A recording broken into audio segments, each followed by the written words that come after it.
Warning, warning. Too tarnished or brain rotting in the hallways. Please remain calm and await janitorial services. Hello and welcome back to Discovering SCP. We are back. Yes, indeed, we are back. Yes, and I hope we have more Bellbornes, because we've just come off the high of defeating Malenia a second time, this time in Tan's world, and I am like bursting with confidence. Yeah. Yeah, it was only once. Yeah, and not hundreds and dozens of times. Well, more like dozens. Definitely not hundreds. Not that bad. Took us probably I would say a good 20, 30 tries on my world, and then we had it down, so today in Tan's world it took like 4 or 5 maybe. It's pretty good. That was, oh man, I'm just feeling good, but this is not about Elden Ring. I need to get into the SCP mindset. How many articles do you have for me today? Or tales? We have 1, 2, 3 tales today. Ooh, I love tales. I hope it's more Bellerverse. Oh, do you now? I love Belden Ring. You are. This is my favorite. We're going even further. We're in Bellborne. Did you see? Oh, Bellborne. Did you see the description I put on the last one? I did. I loved it. It was so creative. All my Dark Souls 2 homies out there. You really showed that you have a lot of potential in this industry. And I think we'd like to see more of that. Yes, absolutely. So with that, let's get into the meat and potatoes. Where is the link, my friend? I'm glad you asked. Here's the link to our first tale, The Seeker, by Troy L. The Seeker. Isn't The Seeker that ball in Quidditch? No! Oh, sorry. My bad. I was mistaken. Okay, so this is the first one we've read in Bellerverse that isn't by Everett Mann, right? I believe so, yes. Okay. Hang on, it's loading up. My computer's being... This is like Dark Souls 2, when it was made by the B Team. Let's see if it checks out though. The B Team! Hey, Dark Souls 2 is amazing. You let it be. Alright, so Troy L. Do they still write? Because they've got like the super high wiki karma. What'd you say? Oh, cool. What do they make today? From the wiki, he's mostly sort of... he's in admin as well, so he's sort of very active, I believe, but I'm not sure about writing-wise at the moment. Oh, wow, he's an admin. Well, he's in part of the staff team. I don't keep track on all this shit. Yeah, who cares about this stupid website? I only read on good websites like The Holders and the Wikipedia page for the Gombi Chimpanzee War. The Backroom. Is that a site? The Backrooms? So. I think they've got like the weird anime universe to it now. Where it's like, this is Lord Inglot. He lives on floor 43. Watch out for him. Oh, Speaking of floor 43, that just reminded me. Have you seen that weird movie on Netflix about like the prison that's like hundreds of floors yes. and the food comes down from the top? Yeah. That just made me think of that. That's where I was born. Really? What floor? 0. Oh, so the food was right there for you. Yeah. You got to eat so greedily. What was the incentive of making that system in their prison, I wonder? What does that serve to do other than being weirdly cruel? Oh. But yes, we're here with the tale, The Seeker.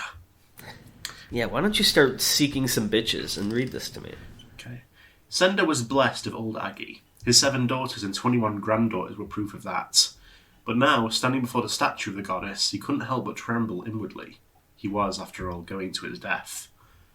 Sender pushed a long lock of thin grey hair back on his head, washing his genitals in the pool of water at the statue's base. You wash your genitals, soy. You just... Oh, you know what? We're not getting into that. We're not unpacking that. Oh. So many implications. So yeah, we need to keep going. And turned, kissing his fingers and pressing them to the statue's lips, begging forgiveness for sins against his family and protection for the road ahead, knowing that only one of those prayers would be answered. The stone had fallen to him after all. Sender bowed his head in the final supplication and stepped out of the water, turning and walking into the white sands that surrounded the short, squat building. He wrapped a length of cloth around his head and took out the round, smooth pebble that had decided his fate. He cast it into the air, letting it fall to the earth, then kneeling to look at it carefully, squinting at the arrow carved into it. He picked it up again, shouldering the supply of water that would not last him more than a week, and walked into the desert, following it.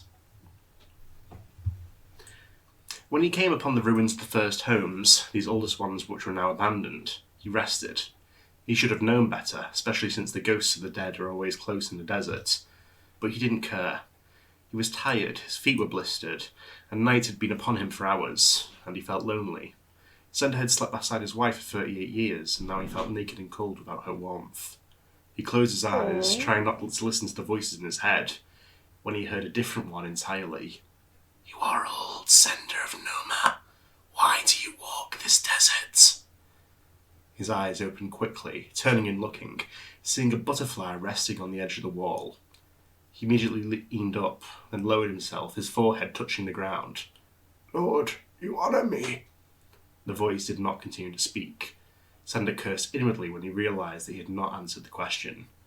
"I am the new seeker, my lord. The lot fell to me, and being of a great many daughters, I was sent in spite of my age."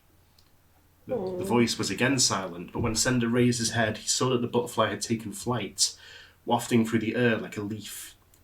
He grabbed his pouch of water, his bag, and hurried, following it, deeper into the desert, deeper into the cold night. So who's the butterfly supposed to be? I believe there's an old doctor, in on the wiki, who had lots of butterflies around him all the time. Oh, I see. The butterflies seemed to flick away into nothing when he crested the hill, but Sender didn't notice. He was instead silent, very, very silent. Before him stretched a ruin unlike any he had seen before, and Sender had been a traveller in his youth, tasted the dead waters to the north, seen the walls to the south, but this... It stretched for ages, maybe miles, maybe further. It was made of metal somehow, and stone, and parts of it hurt to look at, and, with a prayer of thanks and supplication on his lips, Sender dropped to the ground and closed his eyes. He had found it. Hundreds of seekers lost the desert, and he had found it. Starrel's tomb, the home Saitu, the city of the gods. "By your will, O great ones, I have been guided here. Truly I am blessed of Agi. I am blessed of Draken. I am blessed of Starrel. Thank you." I'm very curious how in this world that like Foundation doctors and Foundation sites became both common knowledge and like gods. I guess it's because a lot of the early doctors were sort of like they were anomalous in some way, I guess, and that's why they've lived this long. Like the butterfly guy, the guy who like surgeoned himself, etc. Like Bright is a god because he like I guess lives in an amulet or something. But it's very interesting how, like, it almost feels like this isn't just a post-apocalypse of the world, but like a post-apocalypse to a Broken Masquerade world, right? Where things were already revealed, then everything got fucked and got muddled over time, is what I would guess. I'm sorry for interrupting. Anyways, and had Sender taken his blessing, taken it and run back home, he would have lived out the rest of his days as a saint and a priest. But he did not. Sender stepped over the sharp stones, wincing slightly as he did so. His feet were aged by the desert and tougher than leather, but these stones were painfully sharp. He finally reached the wall, his hands grabbing and scrabbling for purchase, slowly pulling himself up and on top of the outlying structure. Inside was cooler already, by the will of the gods, and as Sender dropped into the cracked courtyard, he felt a sense of ease wash over him. The gods had allowed him entry. Surely he was blessed of them, to the point of being the next prophet, perhaps. This was, after all, no vision. This was real. He walked towards the large opened doors and stepped into them, smiling, not even noticing the deep cuts in the floor or the lingering smell of sulphur. He walked into the building, feeling his spirit lift as he gazed up at the seemingly endless ceilings, the deep corridors off either side of it, the endlessly twisting room. He walked down it, choosing a door at random and marking the entrance with a stone, then entering it. He explored, finding the works of the gods littered and skewed about the room, laying broken and destroyed. He sighed, turning to leave as he realised the true treasures would be far deeper in the city. As he turned to leave it, he bent down to pick up his rock and found it missing. His eyes narrowed at the floor, looking for it, realising it had foolishly discarded his mark of office and purpose. And then he heard it. It was a roar, but unlike any he had ever heard. A sound worse than those the demons made when they were butchered, and it was quite close, he feared. So he did what every coward who knows he's going to die does. He ran. Sender's legs were old and tired, but the desert makes strong folk, and he could run. The doors were gone to whatever the ancients send such things as displeased them, and Sender instead ran for a different path, hoping that somehow he'd be given exit, that the gods would forgive him, even though he knew that they would not. He hurried and ran, deeper and deeper, hearing the walls turning and crashing behind him, breaking into nothing as he heard the thing's voice calling to him. Sender, it murmured, oh, no. in a voice that somehow echoed and surrounded him. Damn. Starell's tomb was huge, infinitely long, and full of twists and turns. He was given short moments of joy when he thought he'd escaped, followed by deep moments of fear and sorrow as he realised he did not. Who knows how long Sender... Meows! Catboy Tanhoney? How long Sender had the beast. Only that it was not long enough in his mind. You now said the words Catboy Tanhoney and you've unleashed something awful. Someone's gonna draw it. Corgo. I will ask that they don't, but Corgo. they will. I see what you're doing. Don't. Put down the pen, Corgo. You ran and finally fell, turning and looking at the beast, its great maw opening and splitting into 4 parts, its terrible teeth easily pushing into his skin and through it. He screamed loudly as Psychite and Sender screamed, but the gods wouldn't hear him. And there he died, learning too late that the blessing of one god is the curse of another. What's Psychite? I'm not sure. I will say, the one thing that hinders is I still enjoy these, and I think they do stand up enough on their own, but I definitely feel like a lot of this is like nods to Series 1 stuff that we simply haven't read yet. Like a lot of like old OC doctors and stuff. But it's still a fun ride. We got a little bit left, it looks like. The old man's yellow, toothy grin looked also as terrifying as the story had sounded, and the children quickly fled while the old man laughed loudly, slapping his knees and coughing as his laughing fit caught up to him. He turned to leave until a small voice caught him. "But what was it Sender found?" it asked. The storyteller turned, looking at the small, deeply tanned boy, no older than 12.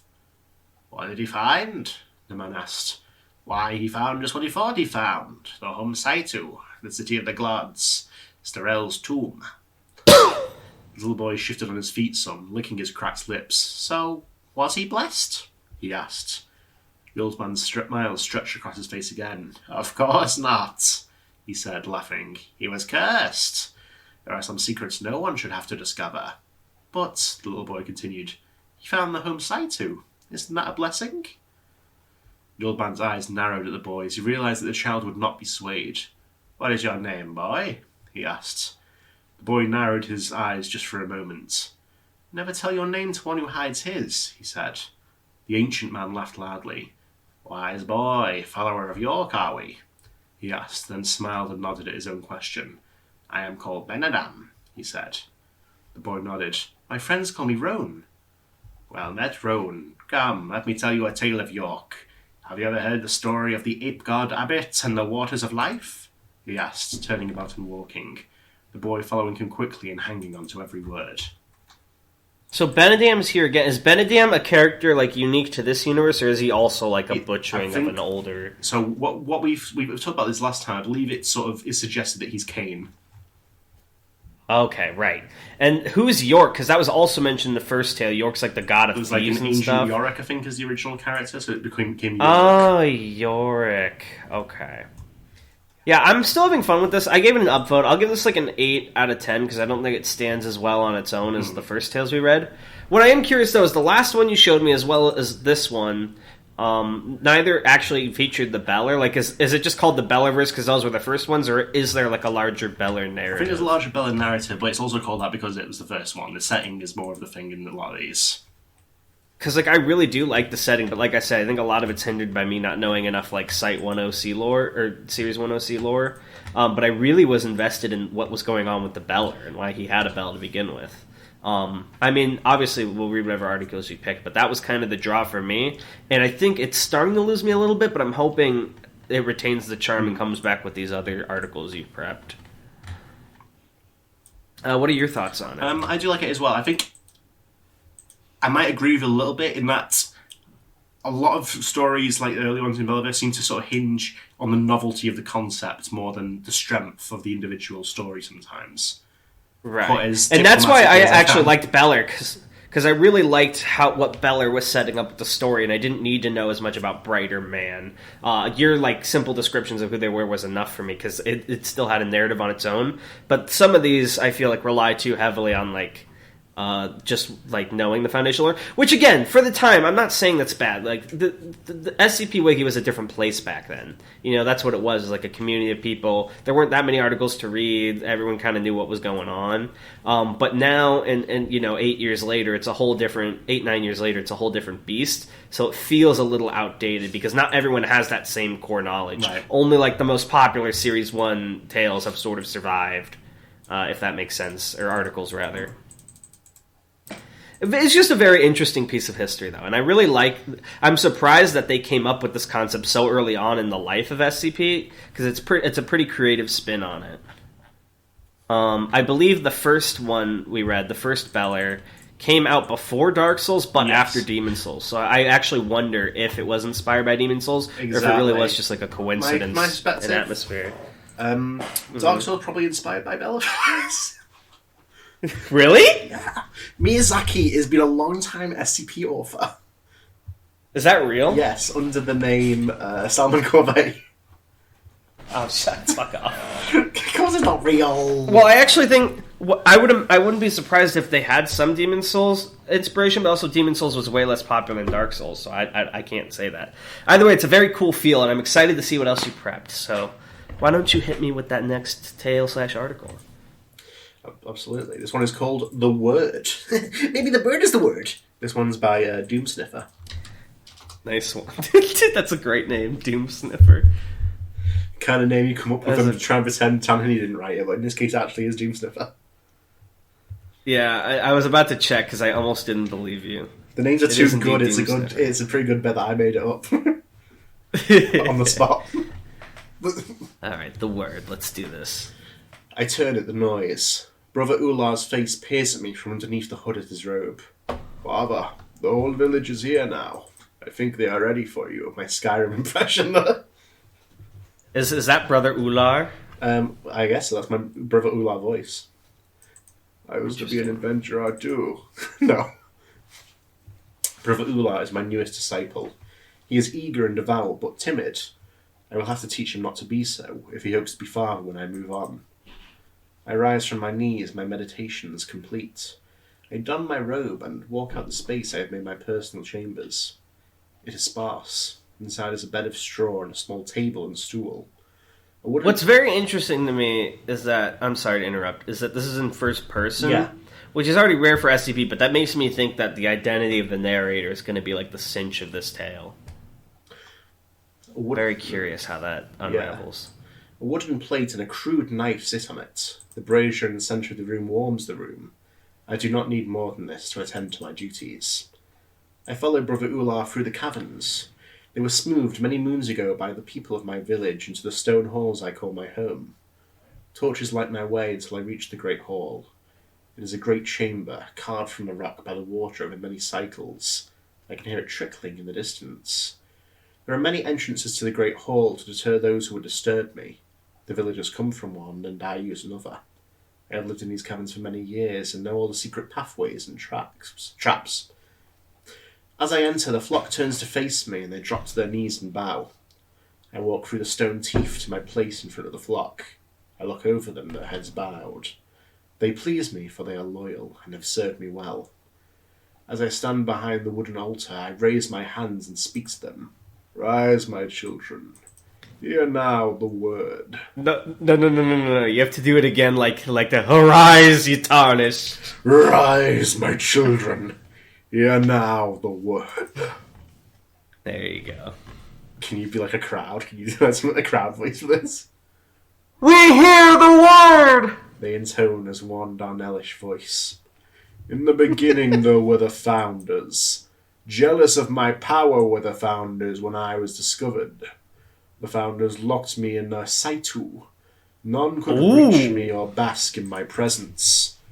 To find the secrets of my power, the founders sought to cut me open. The founders wanted my power for themselves. In their greed, they sought to keep me from the world.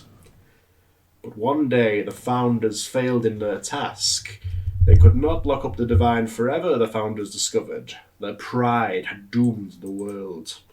They tried... Is this Abel? Well, maybe we'll find out.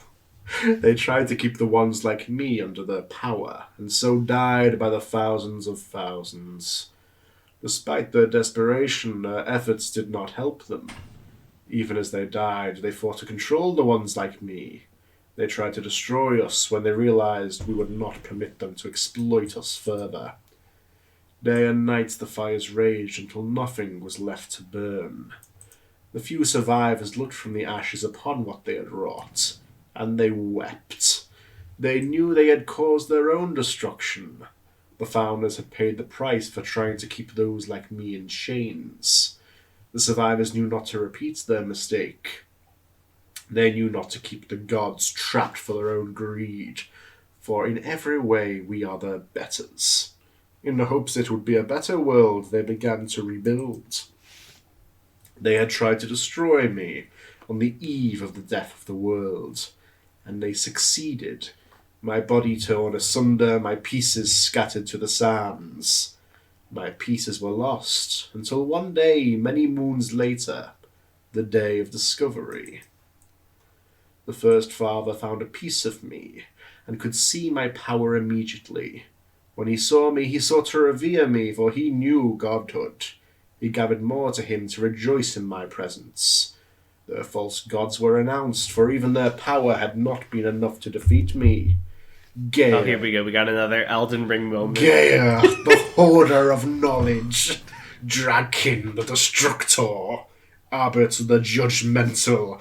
And York, the liar. All were tested against my power, and all were found lacking.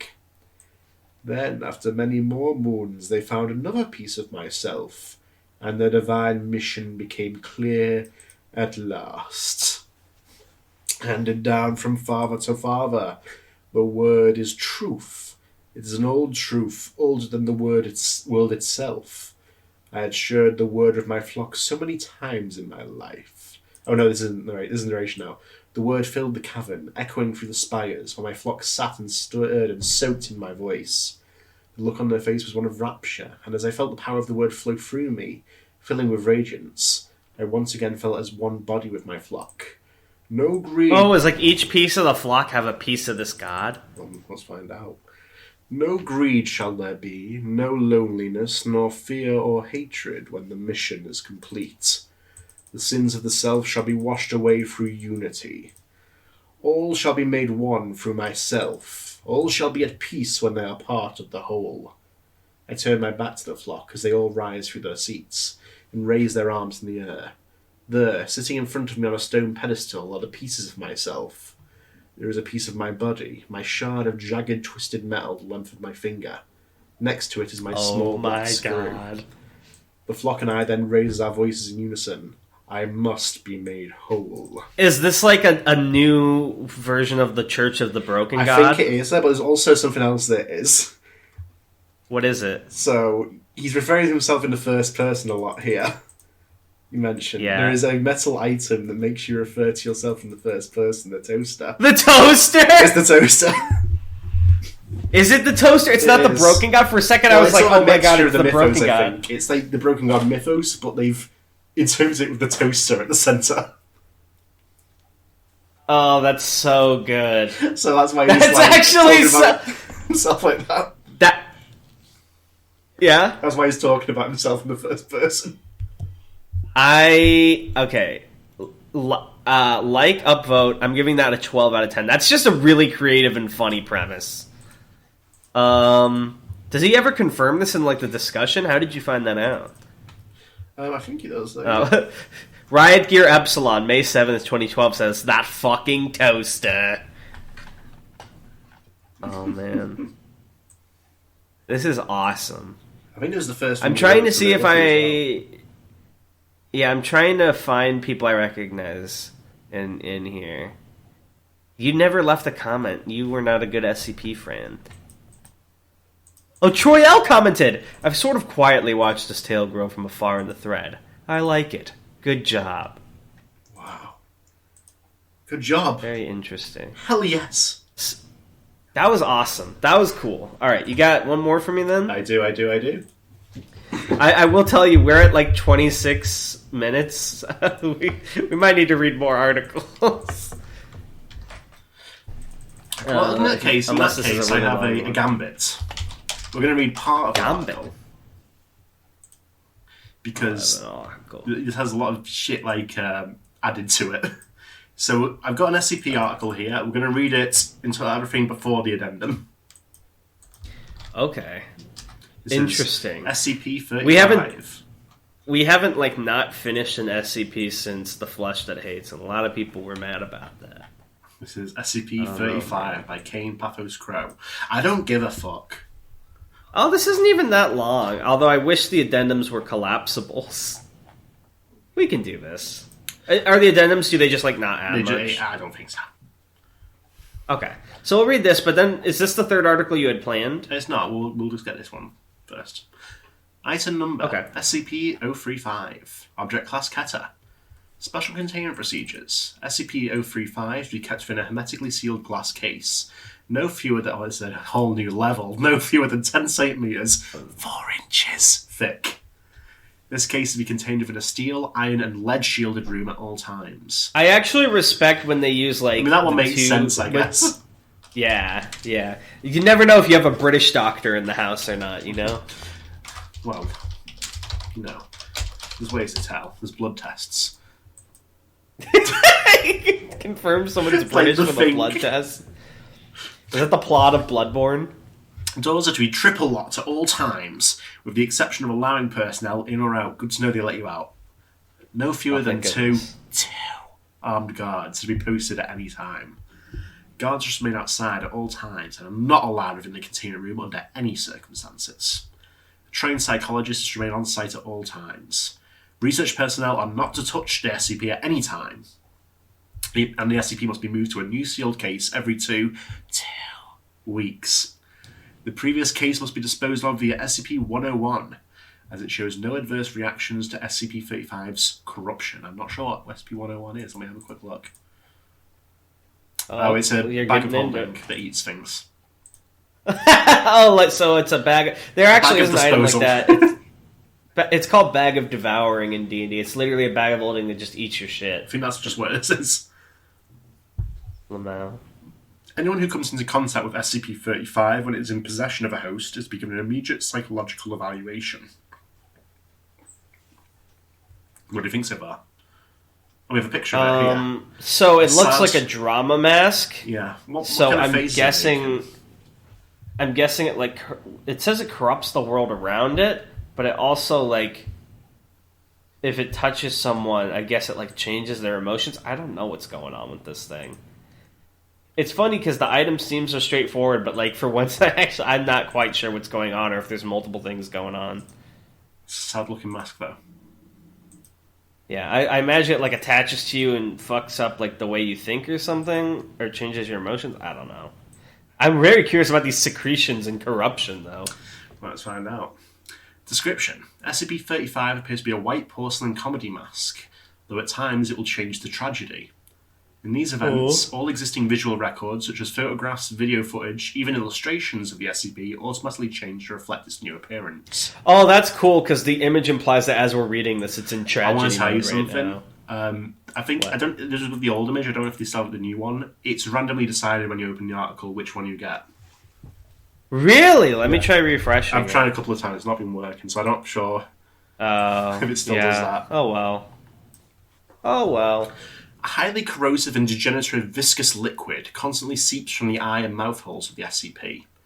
Anything coming into contact with the substance slowly decays over a period of time, depending on the material, until it has decayed completely into a pool of the original contaminant. Glass seems to react the slowest to the effects of the item, hence the construction choice of its immediate container. Living organisms that come into contact with the substance react much the same way, with no chance of recovery.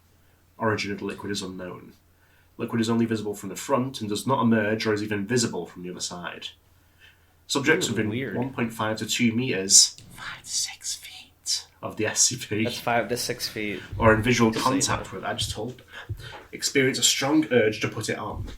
When the SCP is placed on the face of an individual, an alternate brainwave pattern from the SCP overlaps that of the original host, effectively snuffing it out and causing brain death to the subject. Just like watching Discover an SCP. Damn. Subject then claims to be the consciousness contained within SCP-035.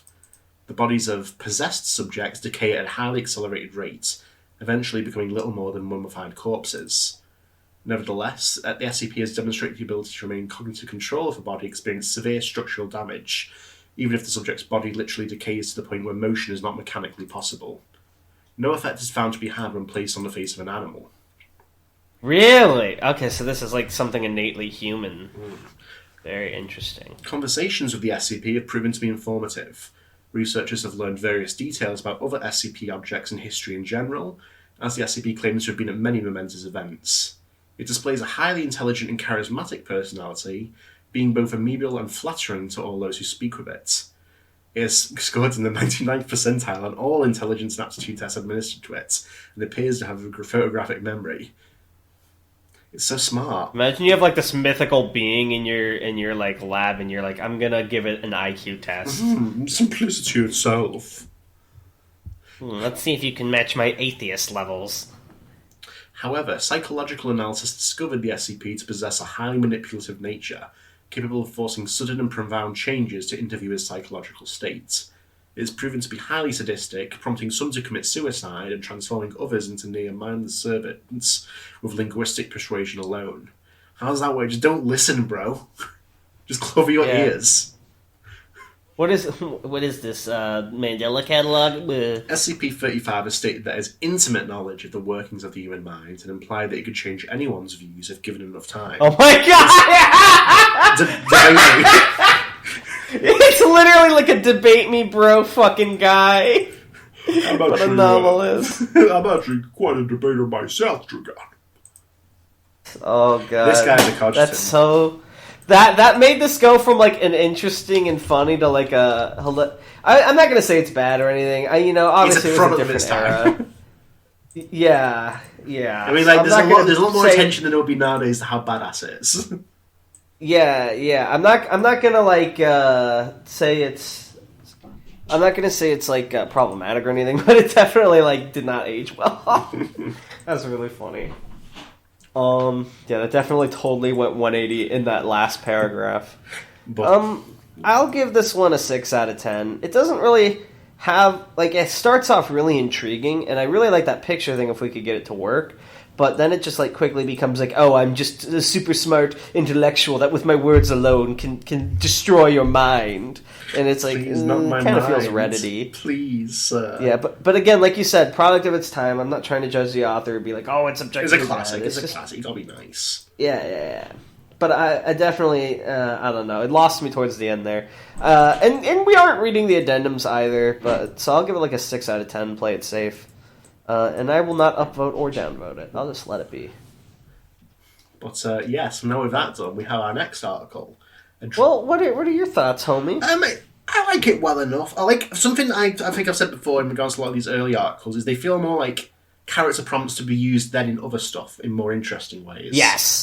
Yes, and I think that's actually where Bellverse hits the nail if we knew more about the logic, is it very much feels like it builds a world out of the disparate pieces of lore from SCP articles.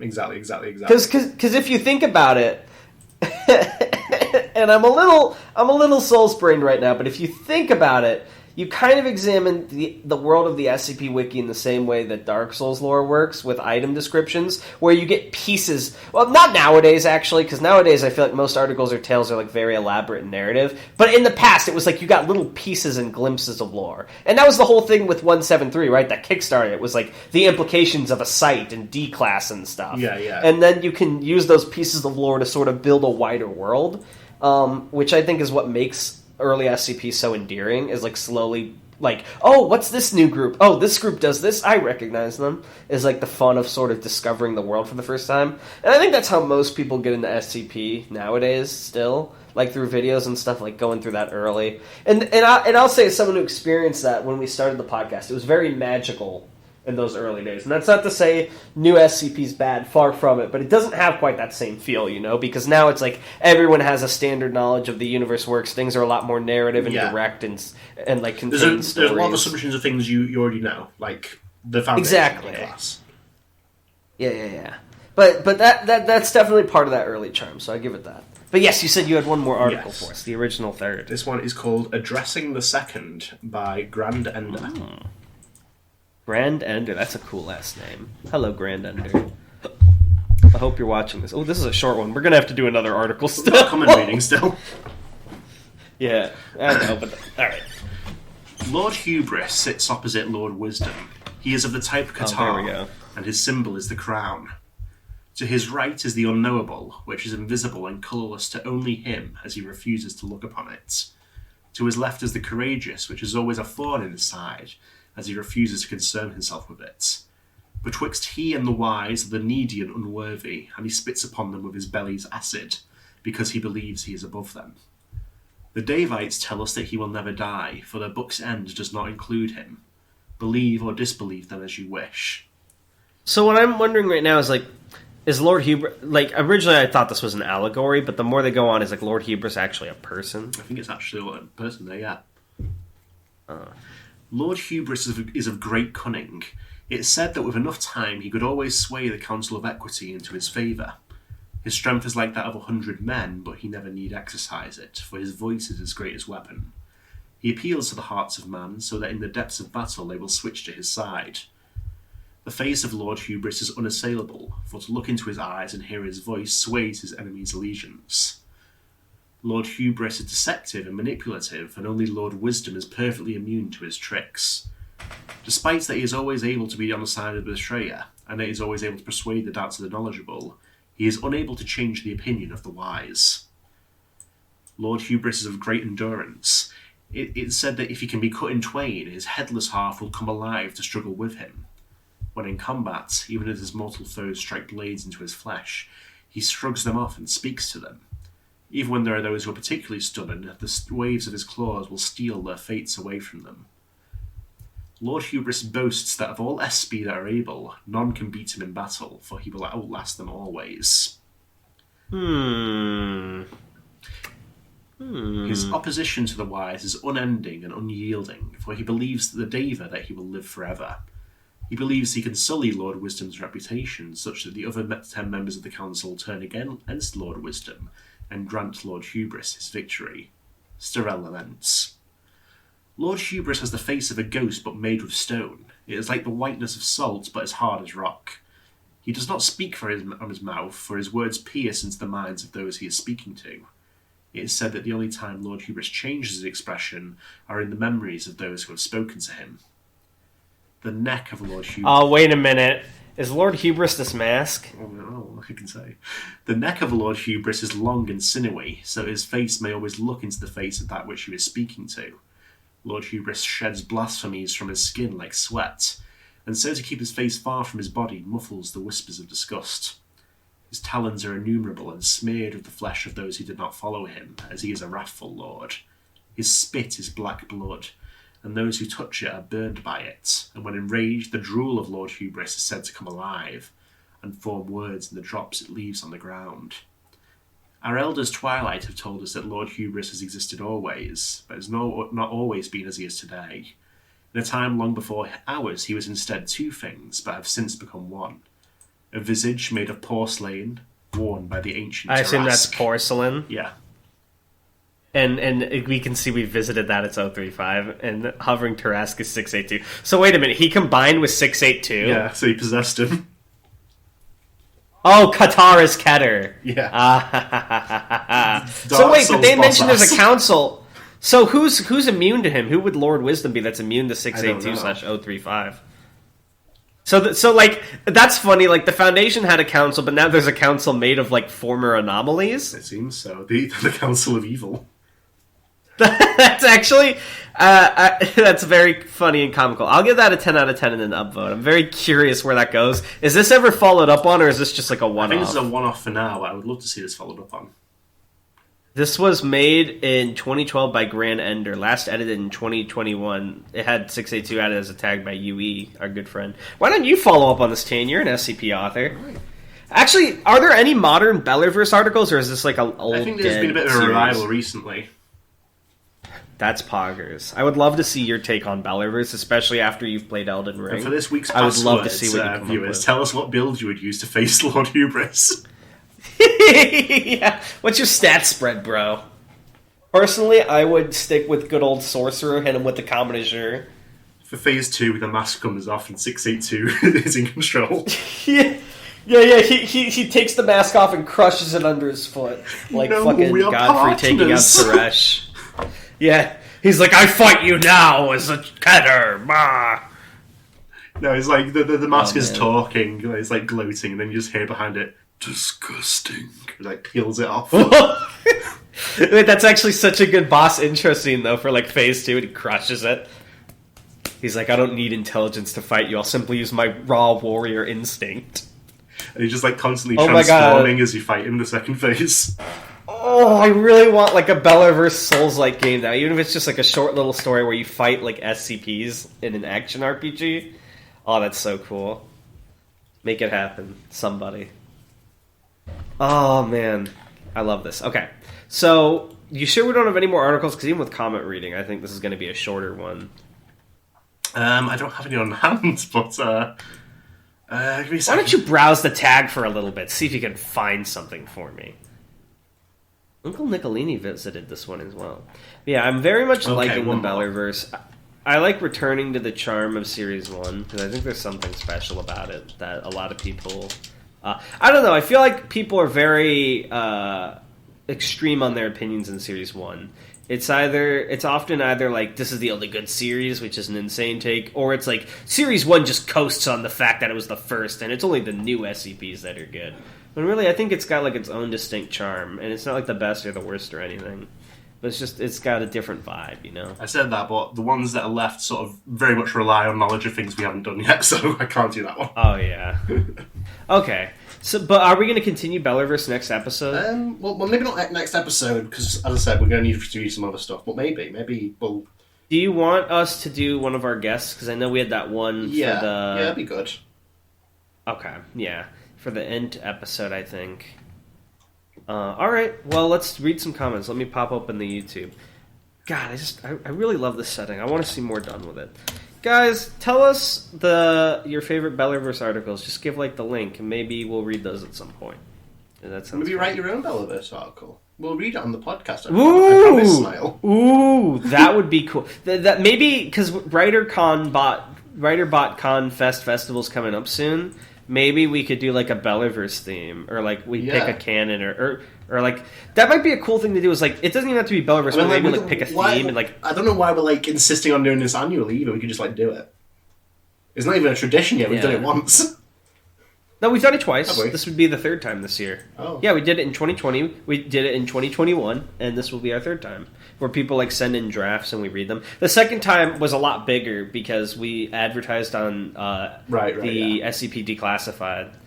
Okay, sorry, I lost track of what I was doing. I can't believe you forgot we've done it twice. The first one, I guess, wasn't that big. Those were good times, though. Belden Ring, here it is. Yeah, there's only like 14 comments. Smugly says, man became the Joker in the apocalypse? Exactly. Finally. My father was a drinker, and a fiend, and a crab. Andriana Renivo posted like a timestamp. Timestamps! For a second I was about to say based because they said lazy timestamps because I'm busy playing Elden Ring, but then they said that's a lie. That's it. Everyone invade them. Everyone invade Andriana Renivo in real life. Comedy Man Kelp says, parentheses, reads through every Bellerverse article on the wiki while sitting by the fireplace in my fancy gothic manor while smoking a pipe. Yes, I don't believe any of those things actually happened. We did. All this actually happened. Yeah, this is real life. I told you about this stuff. You think I'm lying? Oh, man. Three Yellow Arrows says, I think I already mentioned this on Twitter, but The Tale of the God in the World is a really good fantasy story. Also, Darnell, I completely empathize with your struggle to pay attention during certain longer articles. I've got ADHD too and have trouble focusing while reading longer works, especially recently for some reason. Thank you! So here's a possible idea. What if you guys do a video where you read a bunch of really short articles? Well, I have some good news for you. Like from the Short Works contest. They're ones written by Warrillium. Could we get Warrillium on, do you think? I would love to have Warrillium on. That would be great. We might be able to. Yeah, well, we should do the int one first, because I know they've been waiting for us, and then I'll reach out to Warrillium, and we can tackle some of our others. Some short SCPs I'll recommend are SCP-5060, North Sentinel Planet, SCP-2781, Bodhisattva of the High Seas, SCP-88JP, Babies Can Choose Their Moms and Dads to Be Born To, and SCP-3491, Untitled Suru. Those last two are extremely short. Oh, right, the password. Yes, Beller, seek the bird that eats the world. I wasn't quite sure what Tanoni meant when he described the password, lol. Okay, I have another password. I have another optional password to prove your devotion. Take an SCP and give it a Dark Soulsy, lore name. like Godric the Grafted or something. I'll give you an example. Like the bird that eats the world is like Godbird Mirabella. Mirabella? Well, you did it backwards. Usually it's name and then title. So, let's... I'm trying to think of a good Gear, one. Tyrant of the Forge. There's one. Yeah, that's a great example. Yeah, Gear, Tyrant of the Forge. Good Day says, I rate these tales 0 out of 10. They didn't kill me seconds after entering a new area. Very unrealistic for the Soul setting. I mean, the guy in this one who found the home site, he had a Dark Souls experience. He ran all through all the enemies, and then 682 killed him. I think it's meant to be. Good Day says, Hola Darnell, escuché que hablas un poco de español, muy pagos de hecho. Which is basically, hi Darnell, I heard that you speak a little Spanish. This is very poggers. Yeah, right. It doesn't say I don't actually know. De hecho is like this, I what think. What does poggers mean? I'm not familiar with that Spanish word, poggers. Oh, it's very poggers this is. Yeah. Okay. This is very poggers, yeah, because Spanish is a little weird grammatically. So yeah, see, I can still read a little Spanish. Nice one. Shythalia says 4828. Look, I was going to comment that it could also be Kronk, but I didn't want to be double wrong, so I only said Markiplier. I'm sorry, XD. I forgive you, my child. But anyway, I always love it when sci-fi and fantasy are combined. It's always cool to combine different genres together. Even applies to music. That's one of the reasons why I love SCP. Tanhoney attempting to speak French is ironic, though? I assume they meant iconic. Ironic. Apologize. You speaking French is ironic. Apologize for the irony. Hamiltoe says, I hate Elden Ring. Me too. Elden Ring is the one to go with. It's like the knockoff version. Thank you, Paul says, this is not Elden Ring, let's play! There will never be an Elden Ring. By the way, I need to show you. I do not support Miyazaki. I need to show you before I forget. Hang on. Let me rename and move them. Another optional password. Leave in the comments what you think he has to show me. Well, no. Hamiltoe says he hates Elden Ring, but I actually made Hamiltoe in Elden Ring with his help. No, you misunderstood. He hates Elden Ring. Oh, my bad. Well, I'm going to show you the Hamiltoe I made. It's pretty good. I'll do it later, though. An anomalous writer says, yes, indeed. Insert Bellaverse Dark Souls style intro here. Wow. Lazy. Sweet Corgo said, yeah, hey. Sorry, Anomalous. I'm sorry. You've edited this whole episode. You don't need this.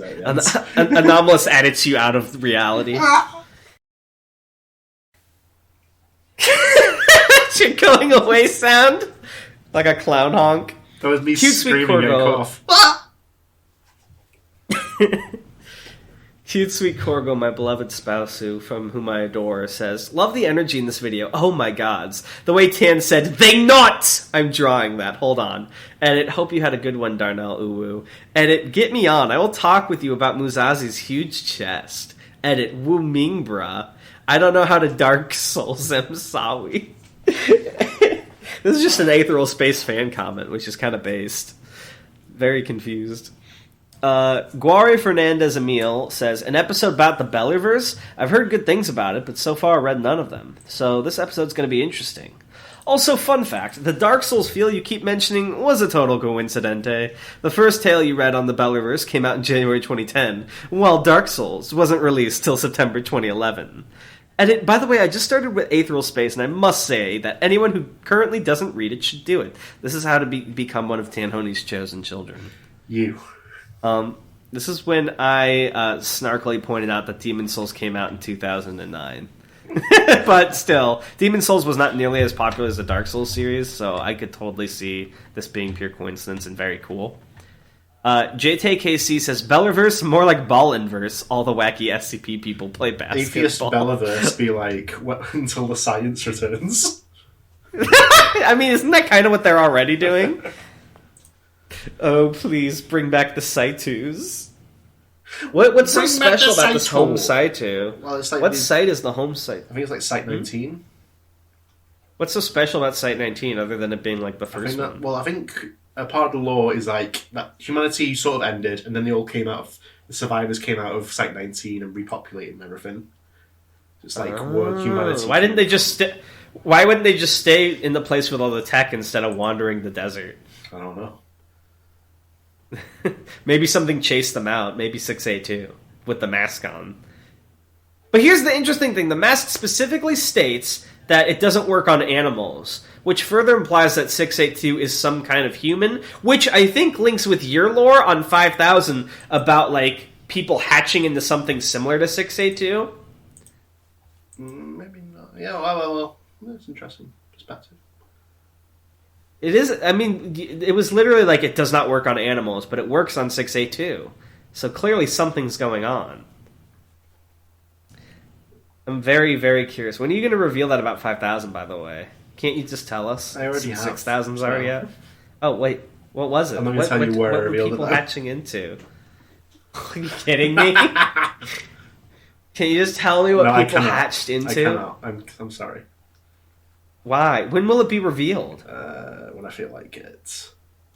What the fuck? How long are you gonna ride it? I hate you. Not even the man of the hour anymore. Rounder is. Slaps you! Jesus. Oh. Don't question me again! Yes, sir. Alright, well, I guess enough stalling. We're not going to hit an hour. Sorry for another short one, guys, but hopefully next time I think we're going to have a guest on, and we'll try to do something longer. I'm sorry, I misjudged the timing of these tales. And we even had more than To be fair, I barely interrupted with quips and jokes because I was like just interested in hearing them. So this episode might be less entertaining, and that's also probably why it's shorter. Because I was just enthralled by the Bellerverse. I'm sorry. I have a question. Yeah. So this was written kind of... I mean, obviously you were around, but this was a little bit before your time. I think so, yeah. Do you think any of your SCPs that you've written since would, like, fit well in the Bellerverse? Probably some, yeah. On top of my head, I would have difficulty thinking about it, but... I would be very interested in what a Bellerverse bobble looks like. I have Wondertainment. Oh, Bellerverse bobble would be very interesting, though, yeah. Because, like, they find a TV and they already don't know what it is, and then fucking bobbles on it. Yeah, and probably the first time they see where there isn't TV anymore, he would adapt to go for a different medium. So you get, like, books about Bale, the gleeful jester. The lethal jester! Or he appears in the mirror like a horror movie villain. No, it'd always be through some sort of media. He wouldn't just show up. Interesting. You know what would be really cool? If he's through a piece of media, what about, like, the people chanting, like, sort of doing a religious display, and then he comes in through the chants? He would be part of the chants. He wouldn't summon him, he would be the chants. That's how it would work. Yeah, exactly. Like, people would start chanting, and then he'd become the chant and start instructing the children. Oh, that would be a really cool thing to do in Bellerverse, like a Bobble Children of the Corn thing, where this guy finds all these, like, seemingly feral and evil children. It's like you go over hills, there's all the adults in the village just hanging. Yeah, that's what I'm saying, dude. It'd be so terrifying. And Bobble's like, "Oh, I see you found my village." All the bodies start talking in his voice at once. Yeah, and you could totally make Bobble talk like a obscure Dark Souls NPC too. He's like, "Oh, tarnished one, beneath the capital lies the frenzied flame." Oh man, I would love to see you write that and then we read it on podcast. That'd be awesome. That's very cool. I think there's a lot of potential for that. All right, but yes, we will see you guys later. Thank you for listening. Take care. Bye. Bye.